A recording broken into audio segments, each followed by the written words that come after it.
I'm Mac McGrath, CEO of National Streaming Sports, and I'm excited to tell you about our Roku Sports channel. Already has over 12,000 followers, 20 podcasts, over 70 weekly shows, and a 3.4-star rating. Our channel is anchored by great morning shows, afternoon shows, and nighttime shows with great shows in between.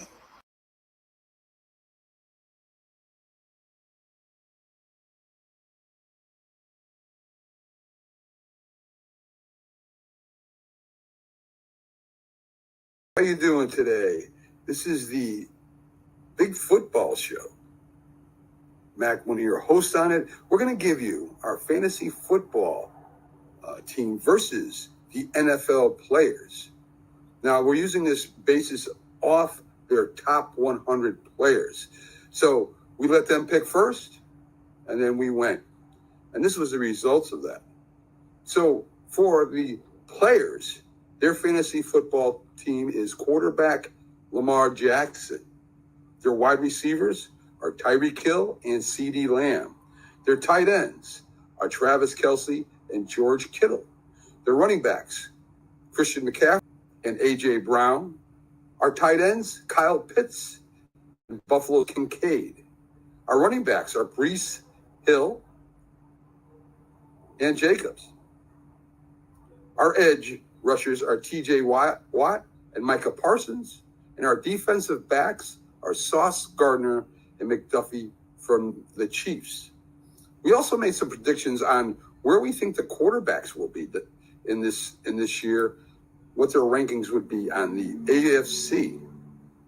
Our AFC quarterback rankings are Patrick Mahomes, Lamar Jackson, Josh Allen in third, Tua in fourth, C.J. Stroud in fifth, Justin Herbert in sixth, Deshaun Watson seventh, Aaron Rodgers eighth, Trevor Lawrence at 9, Bo Nix at 10, Russell Wilson at 11, Anthony Richardson at 12, Levitz at 13, Gardner Minshew 14, and Brissett at 15. I might have forgot to put Aaron Rodgers behind Watson. So that's our top AFC quarterback rankings. In the NFC, we have Jalen Hurts, Goff, Purdy, Dak, Jordan Love, Kirk Cousins at number 6, Kyle Murray at number 7, Matt Stafford, Baker Mayfield, Derek Carr, Sam Darnold, Geno Smith. We also have Caleb Williams, Jaden Daniels, Daniel Jones, and Bryce Young. So those are our quarterback.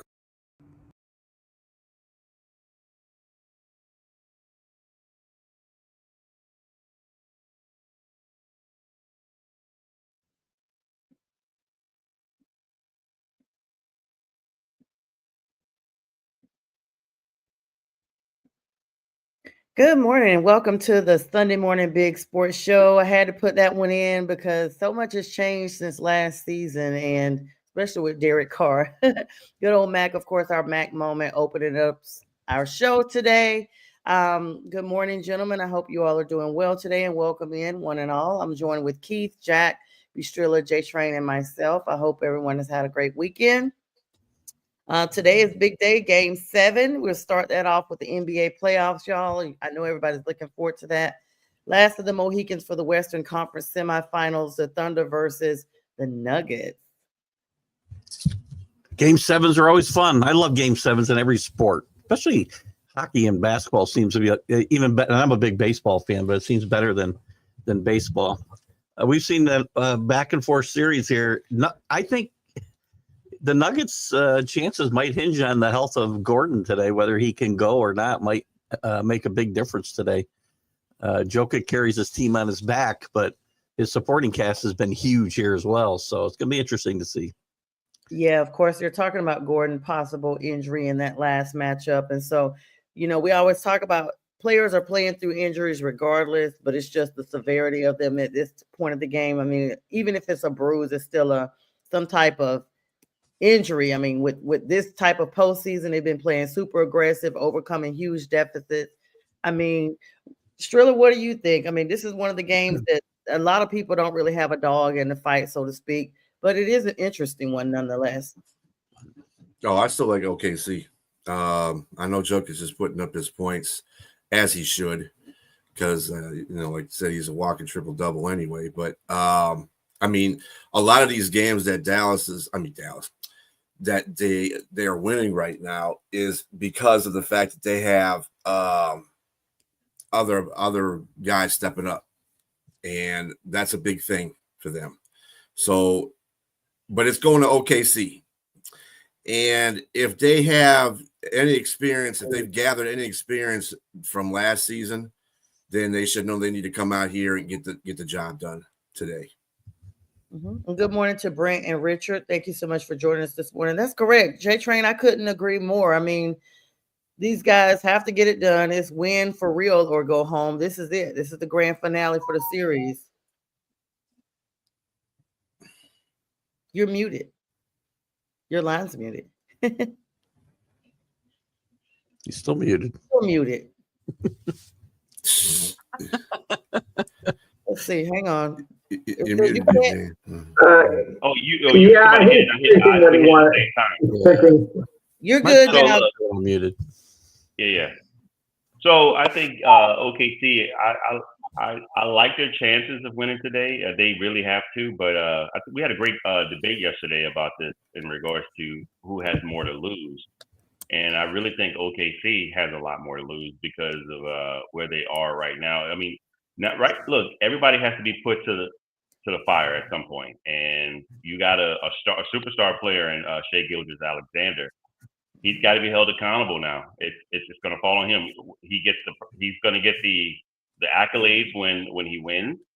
He's got to take the responsibility when he loses. So this is up to him now to take over. He's pretty much got to take over this game in order to get that win. Denver really has nothing to lose. They are nor to prove. They won a championship, and they're really without their original head coach and their GM. I think they've surpassed to me, they're still a good team. Like Jack said yesterday, they still have the players, but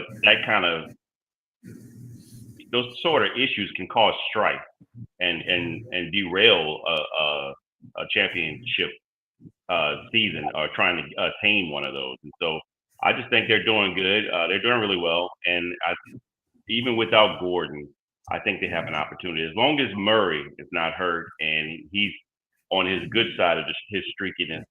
And I really think they have an opportunity, but I'm looking forward to seeing what Shai Gilgeous-Alexander can do and take over the game and push them forward to the WTF. Jack, we're waiting on your right. I don't understand James's narrative that Denver has nothing to lose. I mean, this was a pretty even matchup going into the series. If they lose, the season's been a disappointment. They haven't exceeded expectations because they changed their coach and the GM. That's a big deal, Jack. That's a big deal. Take a run. It's not at all. They were expected to take a run for the NBA championship this year. If they with lose the original OKC, coach and GM in place, are they going to smile that they exceeded expectations? Get out of here. This is a must-win for Denver. They're a veteran team. OKC's got their future ahead of them. And I agree to this point. At some stage, a team has to step up. And OKC, maybe this is their time. There's no guarantee it's going to happen for them next year. But I'll tell you this, their chances are better than Denver's next year and going forward. They have a younger team, a better team going forward, which makes it imperative for Denver to win this game. If they lose, don't tell me about the coaching change helping. It didn't help. I could point out they would have been better off keeping Malone and the GM and going through the turmoil if they lose to OKC. That goes towards my point. It's what I'm saying. They would have been better off probably to keeping their coach. But to me, right now, that's where I'm saying they're probably exceeding expectations because in spite of not having their coach, they're still in it. They're still in it. But I mean, I can see why they wouldn't be in it anymore. Losing the coach is all I'm saying. That changes a great deal. That's like cutting the head off of a body or something. I mean, it's just No, a big coaches, deal. listen, the Cavaliers fired David Blatt, and they had Ty Lue, and they fired Blatt when he had a 30-11 record, yet they won the NBA championship. I mean, you change coaches for the better. The Orioles fired their manager yesterday. Okay, so I don't want to hear there's going to be turmoil. You know, you make a move because you expect to be better, not that you expect to be worse. I find myself in the awkward position of agreeing with Jack 2 shows in a row. Oh wow, are you okay? I think it's three, Check your blood actually. Is it pressure, 3? Is it 3? Holy, that's even worse. I can't believe it. we'll have to put this on that. But the Nuggets, it's expressly said they fired their coach with 3 games left. They said this is what we did to give us, they feel, the best chance to advance and win in the playoffs. That's exactly why they fired Malone when they did. So it is a disappointment if they don't win. And there's also the fact that this might be this team's this window's closing here on this team. They're getting older. Jokic's getting older. He's amazing. Yes, they're all getting older. And a lot of the core of this team is still there from the championship team. They're not going to get many more chances or maybe any. So I do think there's some pressure on the Nuggets here. I think the advantage goes to the Thunder because we talked about it Friday. Younger, fresher legs, I think, going into Game 7 here. And they're at home, which I know Jack doesn't put a lot of credence in, but I do for 7th game. No, I do. It means a lot to be in your own home court, you know, for one game, for one and done. I think it's going to be a fun game, and I don't think we're going to see a game like we saw in the Knicks and Celtics the other night. I think this will be a close game, and maybe experience wins out, maybe youth wins out. There's a great narrative just there. Youth against age. I always root for the old guys. Sorry. I literally I think we can all agree on that. Sorry. Yeah. No. I literally have said exactly that. It's going to come down to experience versus youth or versus the vets. You know, well, vets is experience versus the youth. Yeah, there you go. The rookie. Can I just say, I think there might be an X factor involved. I don't know everyone's opinion, what it might be. Obviously, SGA and Jokic have to play good games, maybe great games for their respective teams to win. The Russell Westbrook factor. They're playing at OKC. At one point, he was an OKC icon. Is it possible he might try to do too much? And that's either going to help Denver or hurt Denver. He is an X factor because you don't know what you're going to get out of him from game to game. So that, to your point, I think could be a big factor today. And him going back, if it fires him up, you know, he seems to have accepted this role off the bench. I don't know what he's done in this series, quite frankly. I think he's been fairly consistent, nothing exciting, nothing terrible. But he could be a difference today. You might see him step up big. That's a great point. It's an interesting storyline for sure. He has to step up big. This is, like we said, the finale, and no better time to step up and get your name back out there as the elite player you were or should be or could be or continue to be than to basically step in and save the series at this point. I would agree. And if Gordon doesn't play, he becomes or is limited, which he'll probably be limited. Then Westbrook becomes much more important, I think, too. So. And I want to ask. Westbrook's on an injury. Westbrook's on an injury report too with a hand problem. So yeah, that's what I was going to mention next. Speaking of hamstring injuries, I just want to put this question in here. We saw how the Celtics looked absolutely horrible in the finale against the Knicks, and I mean, all of their big board players only put up single digits. Guys, nobody even had 10 points in that game per player. This was not just a shutout. Do you think that this either there was something going on? Maybe, I don't know, Chris Porzingis basically got the entire line sick with whatever viral infection he had, or this was just a team that just could not withstand the defense of the Knicks, or had they just resigned at this point? I mean, this was shocking. I feel like they might have expended everything they had left in Game 5 to extend it here and get back to New York. That's the way I felt after that game, and the way this game got started, it got out of hand. Well, first quarter wasn't too bad, but the second quarter, this game really got out of hand. And this team's going along. I'm sorry. I know a lot of guys love the coach from the Celtics. To me, this is a team going along without a coach. They make zero adjustments. None. They play the same game, whether their starters are playing well, whether they're hurt. I just don't understand. I'm not sure. I wouldn't be looking to make. Well, there's going to be big changes, I think, in Boston anyway because of contracts, new ownership. I would think, and his name is escaping me. What's it?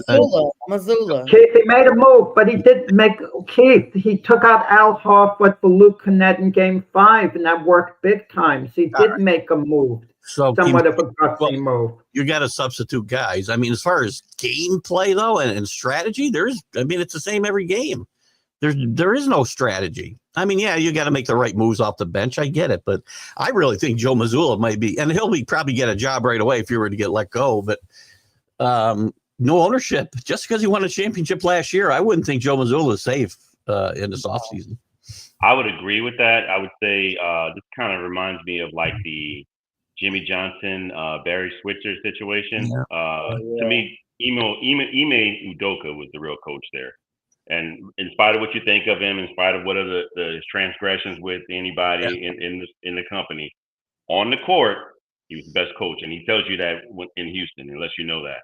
And so we'll see what happens with him. I just think that he took over. They have an excellent roster, and like they were able to win the championships. And like B. Striller would say, they live and die by the three. And so that's one of the things that kind of caught up with him, and the unfortunate injury to Jason Tatum as well.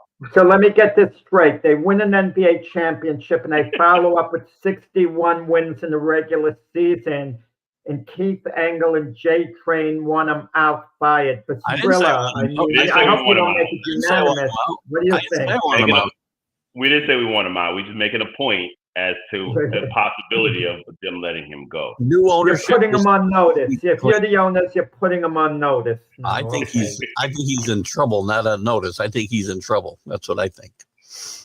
Yeah. You know what's interesting with the three thing though, they get down by 40. You would think they would have thrown up 73s on Friday night. They threw up the least they've thrown up the entire series. It's kind of interesting. They knew it hadn't been working. That's why they finally got the memo. But when they needed it the most, it just wasn't there. They may as well. I mean, everything else was. I mean, this is probably the worst performance I've seen by any team. To know that none of you, literally, I'm telling you, if any game I've ever watched, I've never seen every single vet, the stars of the game, just literally limited like that. And I mean, it lets you know they literally did give it all. They're all in Game 5. I mean, not show up is the word you're looking for. Yeah, that's let's not take away credit from the Knicks. I mean, I agree. Let's just say in New York, they know they can't lose 2 games in a row at this junction. They really came with it just to say, no, we're not going back to Boston. But the Celtics were well traveled. They were a well-traveled team on the road, though. That's what I'm saying. Yeah, I get it. Yeah, but at the same time, if you're New York, you don't want to go back and lose the potential of losing 3 in a row. I might have got my earlier. We talk about the Celtics' difficulties, and we look at the back end of the series, the horrible Game 6. What about the first 2 games of the series? Had Porzingis not had that viral infection, Celtics probably win one of those 2 games. Maybe they even win them both. So at the very least, there'd be a Game 7 being played at Boston, and who knows what would happen then. We could say the same thing about the Warriors, Jack. Had Steph Curry not gone down, as soon as we step up. Yeah, we literally all said it. As soon as the verdict came out, well, not the verdict, but the ruling came out, the decision not to play him, to rest him for 4 games, we were like, y'all, that's the series right there for them. Now, but Striller could say the same thing about the Pistons. He could say if they made that call on Hardaway when he took the 3-point at the end of the game against the Knicks, had they called a foul, the Pistons, the series would have gone 7 games with the Knicks, and who knows for sure who would have won. So I could say the Pistons could have been getting ready to play the Indiana Pacers right now. We don't play on ifs, though. You don't play on ifs. No, we don't play on ifs. We play on what actually happens. The road to road Losers play on ifs. Losers play on ifs all the time. I mean, wow. Yeah, but I just had to pose that question. Speaking of, Jack broke some news on something else I want to talk to you guys about. Oh. So on yesterday, Brandon Hyde, the Baltimore Orioles manager, was fired, was released due to the team's disappointing start to this season. They started with a 15-28 record at the time of his dismissal, which was a significant step back after 2 successful seasons that he had had. Of course, they've now appointed Tony Monsalino as their interim head coach, who was the original third base coach for the team. And I mean, he had overseen and rebuilt and led this team to a 101 win season, you all, and an AL East title just in 2023 that earned him the title AL Manager of the Year honors, 91 win season, and a Wildcat berth in last season, 2024. And the fact that they just are starting, there's a lot of baseball still left to be played, but it's just literally the what have you done for me lately? That's what you guys just talked about. It's not about, we could talk about the Missoula situation. Yeah, you won last year, and you got all the way to the finals, but we're no longer seeing the team go in the projection that we had hoped. General Manager Mike Elias stated that the poor start was ultimately to his responsibility as head of baseball operations, and that it was basically difficult to make this type of decision and go on a different course. They talked about the team struggles with underwhelming performances in all of their matchups across the board, with the offense and the pitching both struggling. Guys, I mean, I was kind of shocked about this one. He should have fired himself, not for the manager. Hyde's done a good. This is a classic case. You can't fire 25 guys. You got to fire somebody. The manager gets fired. But ownership has done nothing to make this team better. The last 2, they let Corbin Burns walk away for nothing. They could have signed Corbin Burns. They've got new ownership. They've got new money in the situation here. We've had 3 firings in the last 3 weeks, and they're very similar in the sense that ownership is not supporting the general manager and the managers in these situations and letting them go out and improve these rosters. Brandon, they let Anthony Santana go too.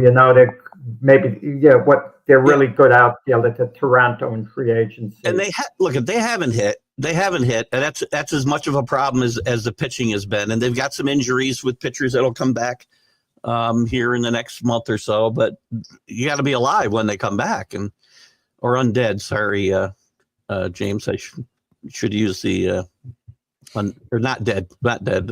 You got to be not dead. No, not alive. I'm sorry, not alive. I'm mixing up your little catchphrase there. But it's unfortunate for Brandon Hyde. He will manage again. He's done a great job here in Baltimore the last 3 years. It's just unfortunate. This is one. The other one's Bud Black's lucky to be out of that mess in Colorado. Shelton in Pittsburgh, same kind of situation, but he was overusing analytics, so there was more to it there. But this one reeks of just management not supporting the guy who's got to run this team day to day. Yeah. A few years ago, it was thought the Orioles had the best farm system in baseball, and they did step up, make the playoffs. But instead of taking the next step, going to the World Series, they've kind of slid backwards. Yeah, they have. Even last year, going out in the first round of the playoffs, I mean, that's when he was probably on notice, right? But then you put a guy on notice basically, but then you don't get him. You don't retain your number one starter. When you have injuries go down, we bring in a 40, whatever, Charlie Morton, who graduated behind either me or Jack in school. I don't remember which one of us. But come on, you got to help your guy more than that. Yeah, that's rough, but I'm sure somebody will pick him up. He's had 2 successful seasons, like we talked about. He'll get a job. So there's no reason for him not to be. I want to talk, Keith, before you hop off of here. I want to get everybody's perspective because the schedules came out this week for the NFL. And I want to there's some top games here. Of course, the Lions at the headliner of a lot of games that people are looking forward to because they compiled a list of each game for each week that people will be most likely to be interested in seeing. Of course, there's a Jaleb versus Caleb Part 2 reunion that's going to be coming up. Kudos to my Panthers for getting a Monday Night Football game again. Yay, us against the 49ers. Going to be 8-10 later on in the season. kicking off week 1 with the Cowboys and the Eagles. That's going to be always an NFC matchup there. But and then I'm going to go through. But Keith, before you hop off, I want to ask you, what game are you most looking forward to with the Patriots this season, and why? Certainly always like a matchup with the Giants. So I look forward to that game as far as out of division, right? Which I'm sure is what you're referring to. We get your Panthers. So I'm looking forward to that game just because of all the crap that gets talked here about, bring it.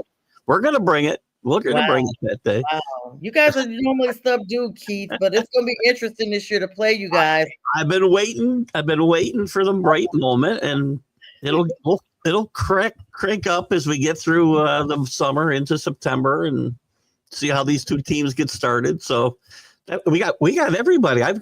We got James. We got I don't think we have the Lions. So Bistrilla will not be part of our rebuilding program this year. But obviously we get the Jets twice. We get the Saints. We get the Panthers. Yeah, you guys got the South this year. So what do you predict your season ending up like? Your rank,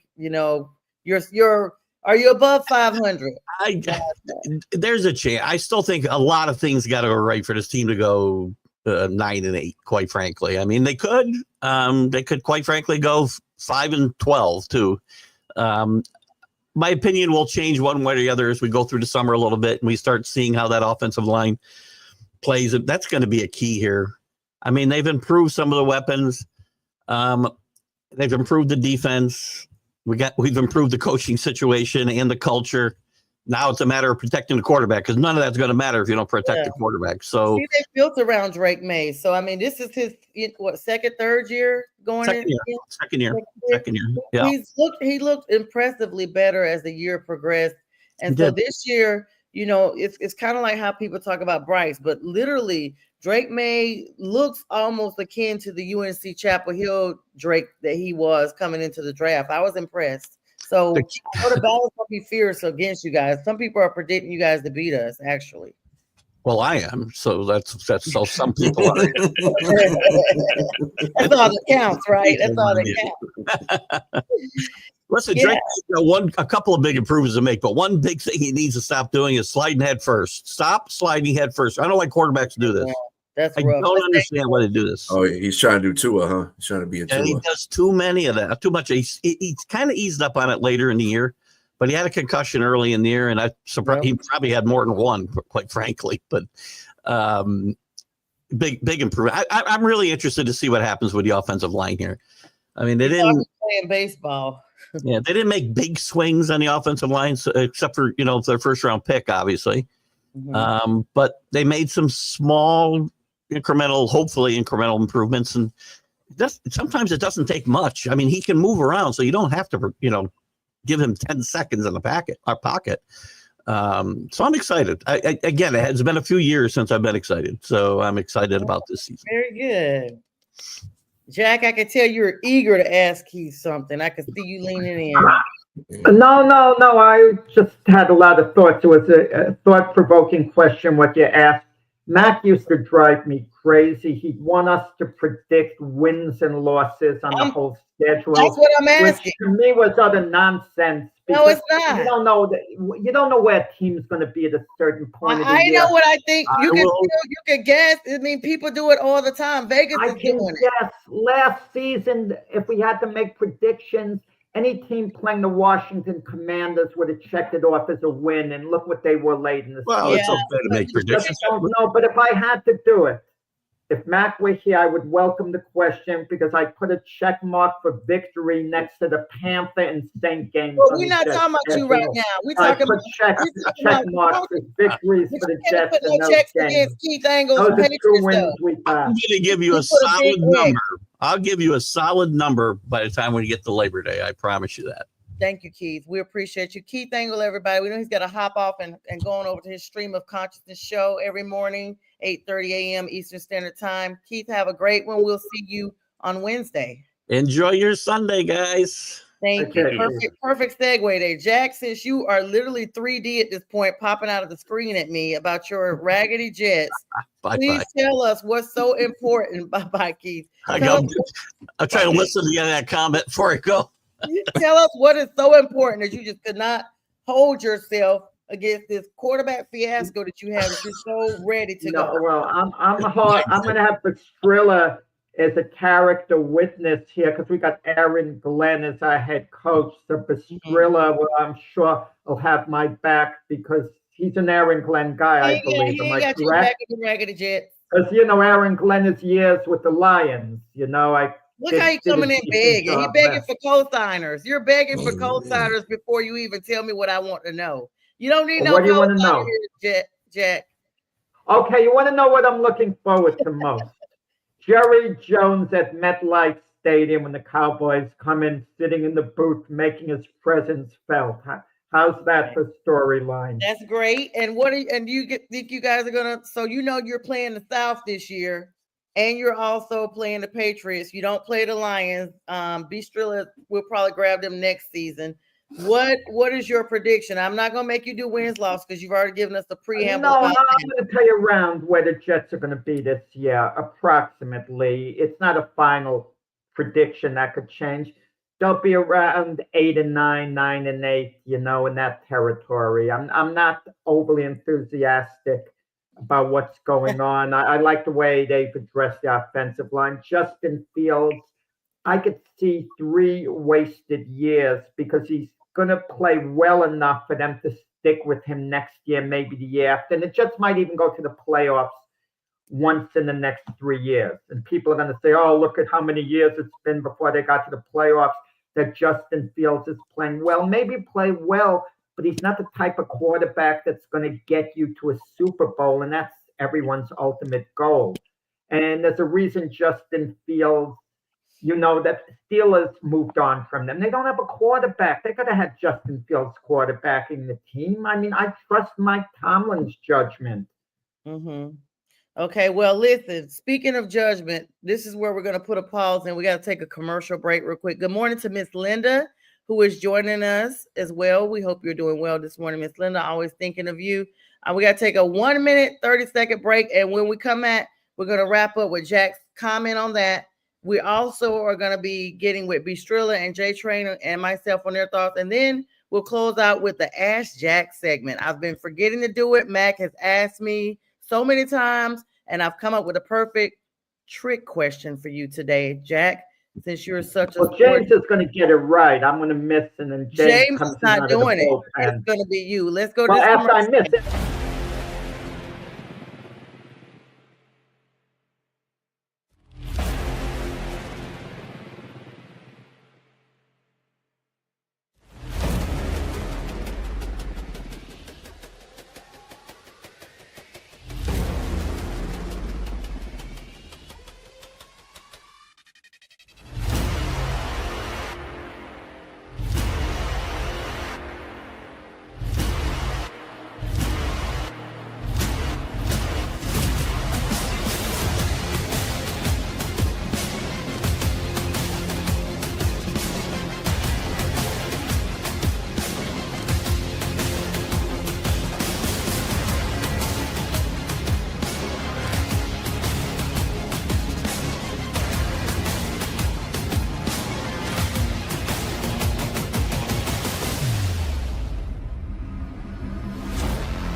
This is a Huddle Sports Network broadcast. You can find us on Roku TV, Amazon Fire TV, Facebook, and of course YouTube. Get all your NFL news here first. And welcome back. I have my nice little friend here with us today, Lawson. He wants to tell Uncle Bistrilla thanks for his Amara St. Brown jersey that Bistrilla sent him on yesterday. So he is now a happy camper. And he just wants to say good morning and show off his jersey. Thank you again, Bistrilla. Uncle B, very nice gift there. All right, so guys, we're back. This is the second half of our show. Jack, had you wrapped up everything you want to tell us about these pets? Yeah, basically. No, I think people outside of New York aren't as interested in the Jets as they were the last couple of years when Aaron Rodgers was there. The Jets are not the current hot ticket in the NFL. They were when Rodgers entered. Now Oh, he Jack, exited, so it's not the same. Jack, you're resigning. Look at that. Okay, that's a great No, segue. I'm being a realist. It's about entertainment. People interested, believe it or not, in the Cleveland Browns because of Shador Sanders. They're a hot ticket because of him. Striller, what do you think about your Lions? I mean, you guys almost went all the way, and you have a very tough schedule this season because of all of your good things going forward. I mean, your good record. I mean, everything was pretty solid. Now, you guys did get rid of your DC and OC, so is that going to be a big void coming in for you guys next season? Not as much as everybody keeps making it to be. Oh, You got to remember, our DC was playing. Was coaching behind the AG, so he knows the defense. He's just going to make some. I think he's going to actually be a better DC than AG was because he's a linebackers coach. He was a linebackers coach before he was a defensive coordinator, and linebackers coach makes pretty good defensive coordinators through the history of the NFL, and I think he's going to take that defense to a different level than AG could have. AG was a really good coach. He's a good coach as far as coaching. That's why he's got a head coaching job. That's what he is. He's a good head coach, not exactly the greatest defensive coordinator in the world. As far as our offensive coordinator is concerned, he was the guy that actually taught Ben Johnson the offense. So that's a wash. He's not going to be doing the trick plays like Ben Johnson is, obviously. Yeah. That's something Ben Johnson added onto the wrinkle of the offense, but that's okay. I mean, we still got the players. No, we haven't lost anybody, so it's not like the offense is still there. They're still playing at a high performance level. Goff's just got to get his stuff together, and like I said, it's I see them going 11-6 or 12-5 in that division. So okay, very good, very good. What game are you? I'm sorry, Jack. What game are you most looking forward to seeing? Philadelphia. Okay, I could see why. Jack, you had a question? I want to ask Pastrilla, is there a sense in Detroit it's now or never? There's absolute urgency because if the Lions don't go to the Super Bowl this year, it just looks like their window's going to start closing. I think for teams like the Lions and the Buffalo Bills, it's basically now or never for those two franchises. Again, I think a lot of the media makes a lot of big deal out of that situation too. I don't think the Lions have over the last 4 years have given any clearancy about, hey, we're going to just drop off because we went all the way up to 15-2, and they did lose to Washington. But I mean, every year I expected them by year 5 to be in a Super Bowl.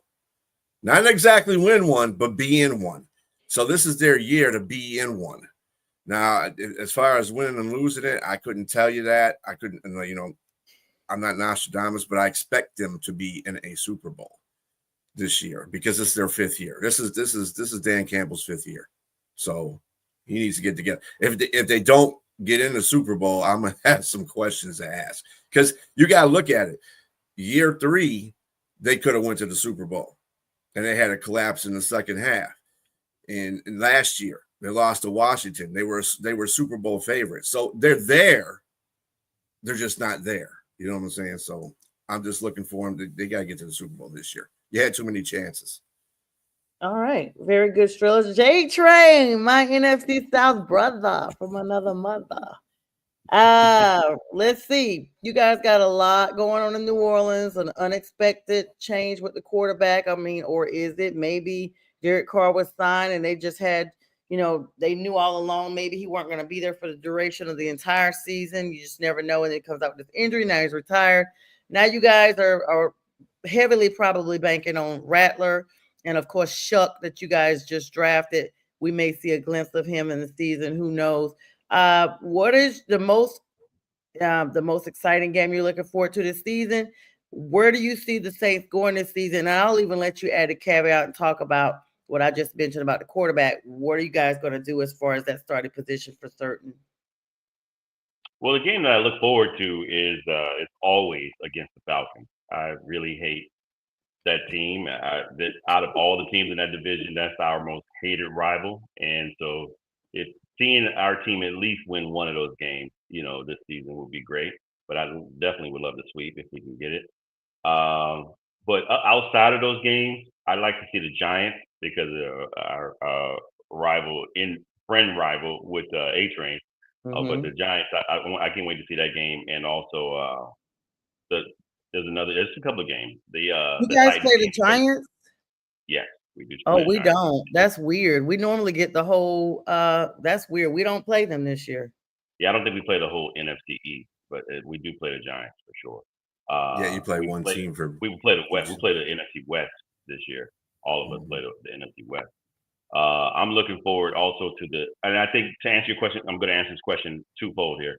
I like the Titans game because I think the rookie Shuck is going to be the starter, and you don't take him in the second round that high if he's not Kellen Moore's guy, and I think he's probably going to beat Rattler out, at least given the opportunity to beat him out. Rattler, I like Rattler, and I think he has an opportunity to be a really good quarterback, but I don't think he's Kellen Moore's guy. So the guy with the leg up is Tyler Shuck, and so he'll probably be the starter. And I want to see him face off against Cam Ward.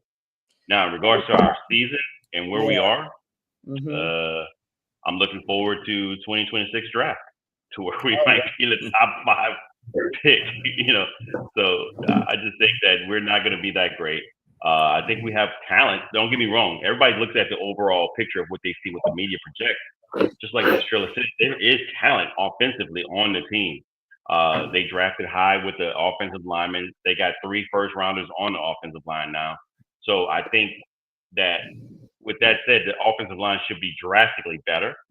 So that should say, if you can protect a quarterback, you can actually move down the field, which they were doing in the beginning of last season with Derek Carr. But I just really think that it's going to be a hard road for the Saints, and we will be in the top 5 probably picking in the draft.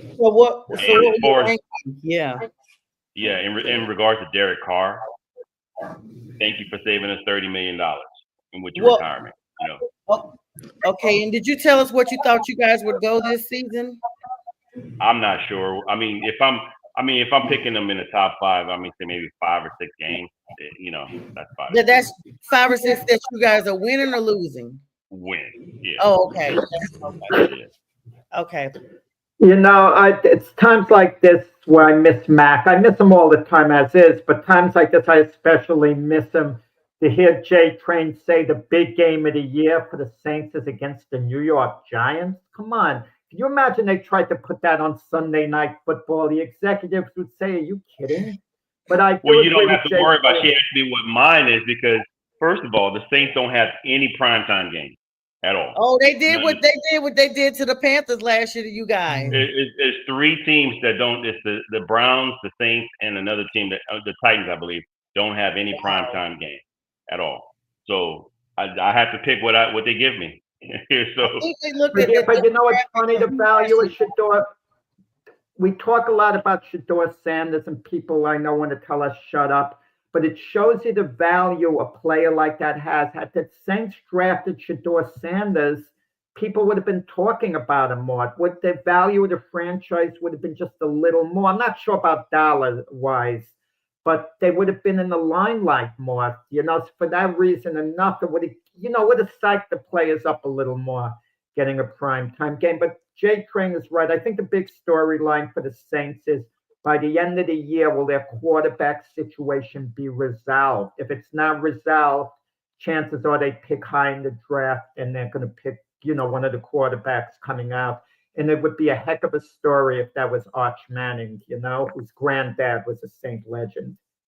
Thank you, Brent. Good morning to you. Thank you for the comments. Sorry, I'm just seeing those about the Lions. My apologies. All right. So now we're over to the grand champs of the entire broadcast today. My Carolina Panthers, excuse me, my Carolina Panthers. I couldn't even say what I'm coughing because I guess I wasn't right. But anyway, nonetheless, the most exciting game that that I'm looking forward to. I'm always looking forward to playing Atlanta, always, because I live here and I'm like J Train. I can't stand them. Like, I hope we sweep off. Sorry, J Train. I hope we sweep the whole South this season, especially the Tampa Bay Bucks. Now they've been getting a little rowdy in the mouth. But really, my favorite game that I'm looking forward to is courtesy of this broadcast network. And it is none other than Jack's Jets. I cannot wait to play them because we actually are playing the AFC East. We don't have the NFC. We only have San Francisco from there. And I think maybe the Rams, but everybody else is from Jack's division.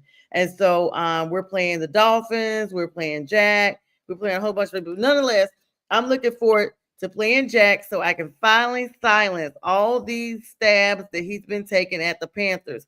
Let me tell you the reason why. Because first of all, we really accelerated our picks in this draft. And I mean, we literally just blossomed everybody around Bryce. We gave him formidable pieces that should just accentuate how he left off playing last season. Everybody can agree that Bryce looked very, very solid at the end of the season. He was ranked as the number 1 out of 32 quarterbacks a couple of weeks, week 10 being one of them last season as far as performance. And the fact that, you know, there was a couple of games that we feel like we should have won, that we had questionable calls, that showed a lot about how Bryce is playing. So now they bring in T-Mac, who already knew Bryce. Everybody's talking about T-Mac. They're talking about, of course, Horn coming in there. And the fact that we got also Nick Scorton. I mean, we got solid draft picks, not just for this season, but for years to come. So with that prediction in mind, I'm predicting that my Panthers will go no less than 10-7. Now, I have visibly looked and went through the schedule with a non-Panther fan on air, and I had them losing 4 games. But to be a little more fair, I will go with the 10-7 recommendation that was given by another panelist from this panel this morning on their specific show. But nonetheless, if we go 10-7, we will not only win the trashy South, okay, but we will be going into the playoffs, which is where we belong, and we're back top tier. So, Jack, we'll see you when we see you. Yeah, I'm not worried about it right now, but I will admit the Panthers are improving, but there's a little caution. If Bryce Young created an illusion at the end of the season, then the Panthers in trouble. Because if he's the quarterback he was earlier before that, and you see the improvement didn't take place after all, and you have Andy Dalton lining up behind How many times have you seen quarterbacks regress significantly after they? It happens. That sometimes, you know, they step up a few games and they appear better than they actually are. Like in the case of a Jimmy Garoppolo, you know, who's taken teams far. Don't get me wrong, but they're not really as good as made out to be. I even question with the Lions, Jared Goff, is he as good as made out to be? I mean, he's a capable quarterback. He's a good quarterback, but is he an exceptional quarterback? You know, along the lines, anywhere close to Lamar Jackson and Josh Allen? Is he anywhere close to that? I question that. You know, there's a difference between being a competent quarterback who can run an offense and being a quarterback who could truly make an impact. I mean, do you question Jared Goff is just there with the Lions? Yeah. You're just trying to find a target to hit this morning. No, I don't mean to be funny with the Jared Goff. He's a good quarterback. I maybe shouldn't have detoured. Listen, I was critical of Justin Fields, my Jets quarterback. That's what y'all got. So what do you think y'all gonna do with him? He's not a baller like that. He's just taking a temporary stop over in Jetland. No, it's not a temporary stopover. They didn't draft a quarterback at all. They would have taken a fly on one of them later on. They want Justin Fields to feel he's the guy, you know, and that's it. And they're going to see whether he can handle it or not. But he's just started going forward. No ifs or buts about it. Well, like I said, make sure you keep that same energy the Sunday after. Well, you know what? I'll see you several times during the week, but the Sunday after the Jets and Panthers game, I cannot wait to serve you some humble pie because you have been gunning for them since I got everyone to listen. You know, Jets appealing. They'll be good. Jamal Adams wants to come back to the Jets. Did you hear? Mhm. He feels he I didn't know handles that. things right. I don't know what you all feel about that. I'm not enthusiastic about it. I didn't like the way he left at all. Right. Y'all, that means desperation. That's what it screams. If you guys take him back, it screams desperation because the way things happened when he left, very unprofessional, just not the look of what you would think about somebody that really wants to play in the NFL. I say it all the time. There's thousands of young men out there that are equally or maybe a little less talented than some of the draft picks that are waiting on their opportunity that would be more grateful than some of these players that have gotten into the league. And that's a prime example. Big name players appealing. Clowney was let go by your Panthers. I mean, Yeah, he's a clown show. He's a journeyman. I mean, the name says it all. As soon as they signed him the first time, I wasn't impressed. They signed him after he had become subpar. That's what you can't do. You can't sign players once they start to decline. You have to sign them and get your draft stock while they're at the height of their performance. And he was not. When the Panthers got him, I was just like, why? What are we doing? What is he supposed to be doing for us? And true to form, I mean, I may have seen one or two trick plays out of him that equaled something, and I wasn't that impressed. You guys can have him, Jack, if you want him. He's for the streets. All right, guys. What'd you say, Jack? Let's get Jack's question in. Yeah, I was just about to get to that. I was literally, but Jack keeps wanting to defend these Jets, so I want to give him all the room he needs. All right, guys. So let's go ahead and get Jack's question in for today. No Googling, of course. I saw B. Strilla's laptop light up. I'm wrong the majority of the time. So I'm obviously not Googling. I would be right at least half the time. Not you. Cheated. This is for any of your people that want to give you a lifeline. Okay, listen to the question. And I don't have the theme song that Mac does. I'll get it next time for you. Matter of fact, I do have some music for you. I'll get it while you're thinking over it. And no talking through it. We don't need a dialogue of, well, I know it's not this. I gotta look good. I gotta kind of look good while I'm losing. You know. All right, here we go. All right, so this is the Shannon Sharp music, as you guys remember from Shannon Sharp's little fiasco here. All right, this is an NBA related question. When was the first NBA game? What year was the first NBA game played? What year? I'm just estimating. I'm thinking back to the days of George Mikan and before. I'm just guessing 1943. That's a very good guess, Jack, but it is incorrect. Anybody else have a guess? I thought Jack would get that. I know. It's No, around the first era, for NBA sure. game. I mean, the NBA was so irrelevant for a while. I'll say 47. You're saying 47? Okay. The first NBA game. You ready, Be Strilla, for a guess? I'd say 1932. All right. Bonk, bonk, and bonk. Everyone is incorrect. J-Train was the closest. The first NBA game was played on November 1st, 1946. However, this game was played between the New York Knickerbockers and the Toronto Huskies at Maple Leaf Gardens in Toronto, Ontario, Canada. At the time, the league was known as the Basketball Association of America, BAAA, and the BAA later merged with the NBL, National Basketball League, in 1949. In 1949, so 1946 or 49 would have been correct, to form the NBA. The NBA recognizes the BAA's history as it's on. So good question there. Good guesses from everybody. Jack, at least you were in the right era. Well, the Toronto Huskies would have thrown me for a loop. I would have guessed the Minneapolis Lakers. The Toronto Huskies is far out for me. Yeah, I mean, definitely far out. But I mean, like I said, you had a good, solid guess there, and you were in a great time era and all that good stuff. B. Strilla, we got a little hockey news as we get ready to wrap up here today. Carolina Hurricanes, I'm always down for them. Little bit of news. We're going to do our little small hockey segment here. Maple Leafs still on top of the Atlantic Division. Jack, I know you're aware of that too. The Metros got the Capitals. Even though the Hurricanes are games behind them, the Capitals were ranked ahead as far as the standings. But right now, we got the playoffs going on.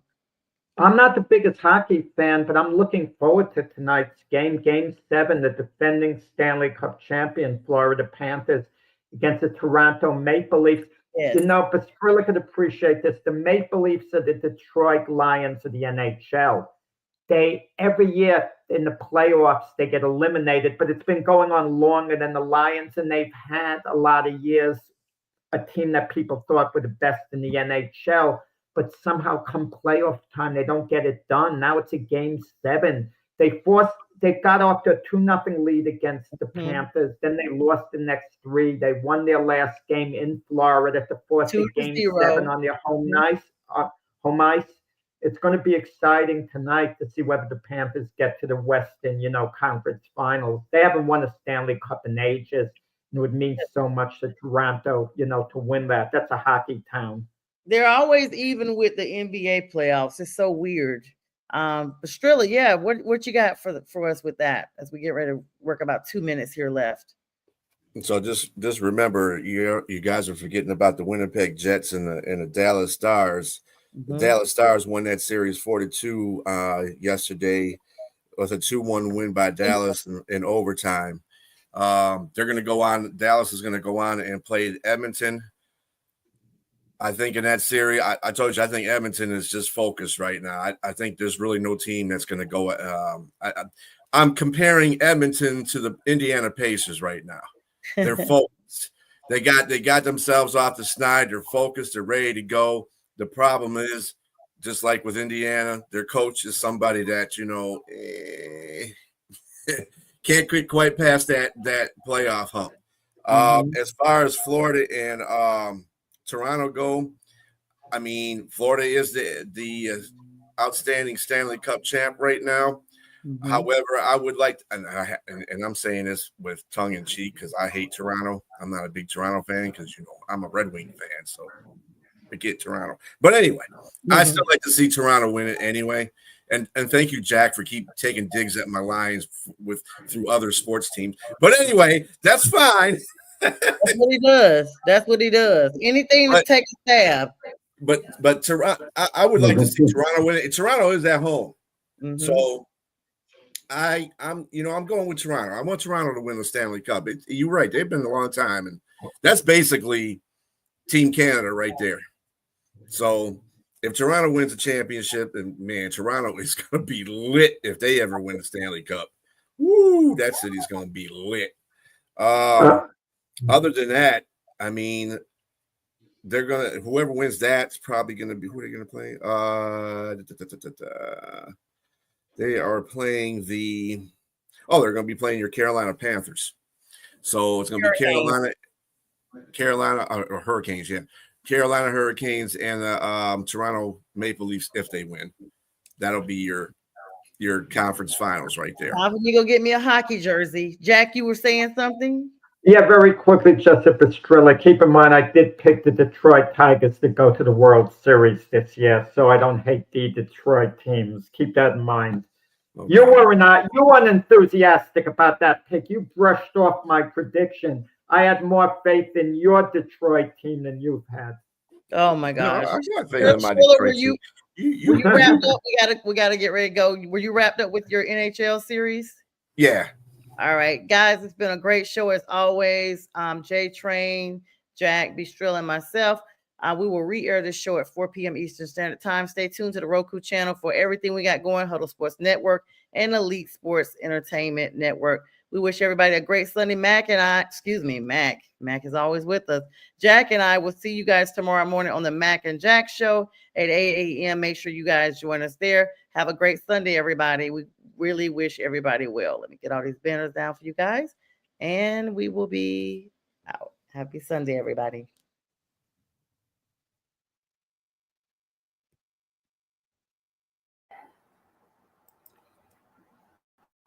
You're watching National Streaming Sports, over 20 podcasts, 70 shows, and a 3.5-star rating on Roku TV.